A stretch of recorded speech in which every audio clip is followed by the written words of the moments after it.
All right. Happy birthday to me. Hey, it's Rob, and somebody sent me this for my birthday today. It is awesome. It is a serious coffee table book, something you can just have out and flip through, whenever you feel like getting super depressed that you'll never play like Johnny Marr or never own any guitars like he has. Anyway, so it's fantastic. Anyway, I'm just going to flip through it, show you what you're going to find inside of Marr's guitars. The guitars of Johnny Marr. All right, let's go. And I think I got to move this a little bit. I'm just going to go through the main guitars that he played with the Smiths. And you get to a point in the book when you can see the guitars don't have any stories with them because he's just buying a ton of guitars, because he can. Anyway, so starting off here, and I'm surprised to see a lot of the guitars that he had, at least the ones that he's famous for, were actually contemporary guitars at the time. They're not vintage 60s or even 70s guitars. They're 80s guitars. And he was basically, I guess, buying them new or slightly used. So this is a 1980 Les Paul Standard. This was joining the Smiths. He was in a different band, he said, called Freak Party. And that's what he played. He sold this for the next guitar we're going to see, and then he got it back 40 years later because somebody noticed it sitting in the store or whatever and thought, hey, that looks like Johnny's old black Les Paul Standard. All right, so this is one that not a lot of people know about, and you would not associate this with Johnny Marr, but this is where he started off in the Smiths. Let me try to line that up. This is a Gretsch Super Axe from 1977, very typical of the time with the Leo Kwan style badass wraparound bridge. It had a bunch of built-in effects in this football-shaped control panel. Rick Springfield is famous for playing this, and Chet Atkins. I think it used to be called the Chet Atkins model Super Axe. Anyway, so this is a 77 Cherry Super Axe, and says he recorded What Difference Does It Make? These things take time. Real on the Fountain and Gene, all on this guitar here, which, like I said, he's not known for this, but that's where it started. For old Johnny Marr and the Smiths. All right. Of course, what is he really known for? Playing the Rickenbacker. And this is a Rickenbacker 330. Again, 1982. So, not that old. And this is the one, of course, you see him playing in a lot of the videos and concerts and things. Let me see if I can move this light and get a little bit of the glare off of here. Let's see. Maybe that's better. All right. And this is it. 82 Rickenbacker.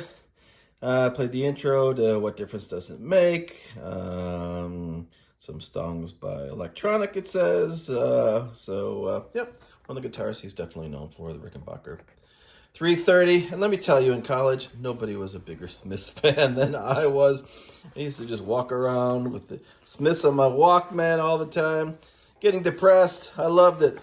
It's fantastic. All right. So you get lots of detail, lots of close-up of the parts. One thing I noticed about Johnny's guitars, he certainly doesn't have them worked on or restored. They've got busted pick guards and missing screws and holes in them where in places they shouldn't be. So he just kind of plays them as they are. I'm sure he has them worked on so they'll play correctly, but they are as vintage looking as any vintage guitar can be. This is a famous one, and this is actually a vintage guitar, a 335 from 1960. This is the one that Seymour Stein, the head of Sire Records, bought him. He said he would sign to Sire Records if Seymour went and bought him a guitar, and this is the one he got. And then, of course, he immediately went and wrote Heaven Knows I'm Miserable Now on it, Girl Afraid, and like I said, maybe the guitar he might be most known for, just because of the story behind it, and fantastic looking guitar.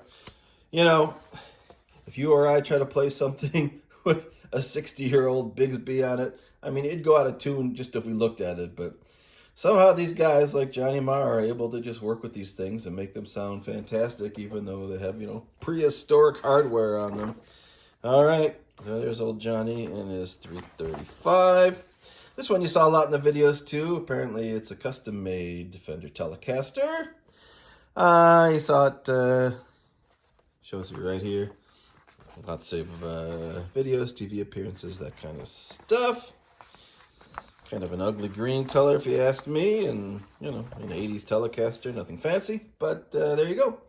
All right, some acoustics. Let's see. Please, please let me get what I want. William, it was really nothing, and Well, I Wonder was played on this one, of course, inspired by the Beatles, John Lennon, the J160E Gibson acoustic. All right, here's an oddball guitar you don't see a lot, an Epiphone Coronet. He says he plays this in Nashville tuning, meaning that you take like the high strings of a 12 string, so it kind of sounds like a hybrid between a regular guitar and a 12 string. You just put thinner strings on the first 4 strings, and it's tuned the same, but it sounds like an octave higher, so it sounds really great with a capo on it. Headmaster Ritual, William was really nothing. I don't know how he remembers what part he played on every single guitar. I think he might be making it up, but anyway, that's what he says. So there you go. And we got an Ovation, because everyone in the 70s and 80s had an Ovation. This is an 85 Ovation acoustic. We got some pages here that are just interviews. Here's a Les Paul, another one with a Bigsby on it. Bought it for Meet Is Murder. Played on Dogs of Lust by The. Great song, New Order, Regret. And there you go. There's a JC120 right behind it. All right, moving right along. Let's see what else we got here. Lots of detail. Martin D28 acoustic. This is a guitar he used to write There Is a Light That Never Goes Out and Cemetery Gates. How about that? 1971 Martin acoustic. This is an Epiphone Casino, a 63, very nice looking vintage guitar. Nowhere Fast from Meet Is Murder. And this is the famous one that he used for the tremolo riff on How Soon Is Now, where he synchronized, 4 different amps to have their tremolos all vibrating at the same frequency or whatever, Probably took forever to get that to happen. Matter of fact, I know it did, and they had to do it in little pieces, and they'd record 10 seconds of it and then resync everything and try again and whatever. So, but this is it. This is the How Soon Is Now tremolo guitar, a 63 Epi Casino. All right. Next up, something interesting, 2 60s white Strats. Matter of fact, 2 Olympic white 1962 white Strats, because why not? But this one, interestingly, has 2 switches on it. I don't know why. It doesn't explain it, but shows you a little close-up here. What's he say he used it for? Used it when he played in the Pretenders. There's a little close-up there of the second switch. Who knows? All right. What else we got here?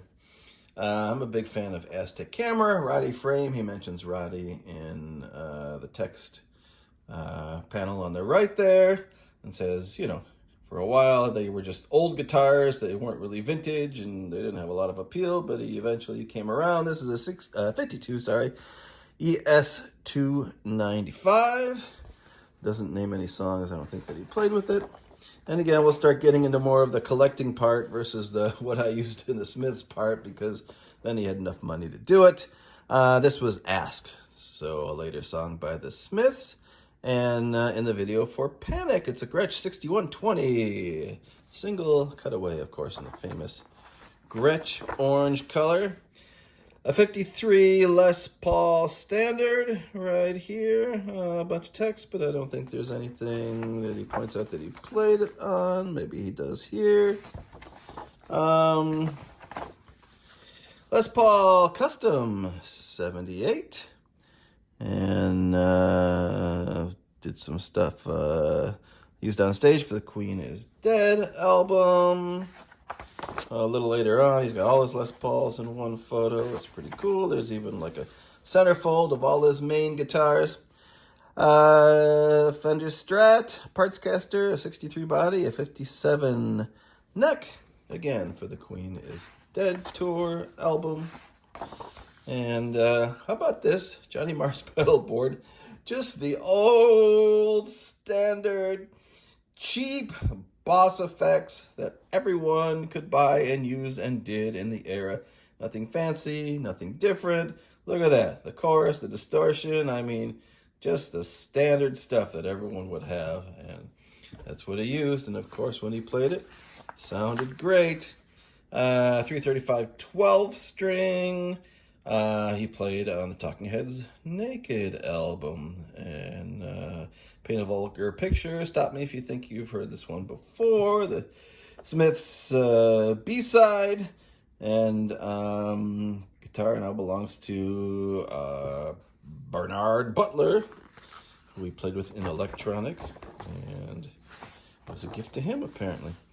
Fender Bass 6. There are a few guitars that he says he bought from John Entwistle from The Who. And I'm not sure if that's one of them, but there's a few in the book here. Again, here's a Strat that was on the Oasis song Wonderwall, it looks like. A 12-string Gibson Firebird. Like I said, at some point the story stopped, and it's just a bunch of guitars. A 12-string Martin. I think I'll wrap it up here, and you can buy the book to see the rest of them, because again, it's just a lot of guitars that he owns, because he can, and not necessarily because they were important guitars or significant or anything. I think this is the one that he played with Billy Bragg, Sexuality, which is a great little song. There are 3 ES Gibson style guitars. The middle one, that's Chrissy Hine played that on, it says Back on the Chain Gang. How about that? All right, and then like I said, we get into a lot of various guitars. There is a little centerfold here. I'll flip out as much as you can see here. And just all the guitars we've already discussed. Gets into his later guitars, other guitars that he owns just for fun. And then, of course, you get about 20 pages of, well, those Rickenbackers are really nice. But you get 20 pages of Fender offsets, Jaguars, Jazzmasters, because, of course, he got into those. And that's kind of where he's been living for a while. So you've got Jazzmasters, you got Jaguars, you got Johnny Marr signature Jaguars, and all sorts of special colors and flavors and sparkle colors, etc., etc. And there you go. So let's leave it on a nice photo here. All right, we're going to end on this Lake Placid Blue 2017 Johnny Marr signature Fender Jaguar. All right, so that's Marr's guitars. Go ahead, get it. You know you want it. And I'm glad I could show this to you today. I was very excited to see it, and I'm going to sit down and flip through a few more pages on this. All right, take care. Bye.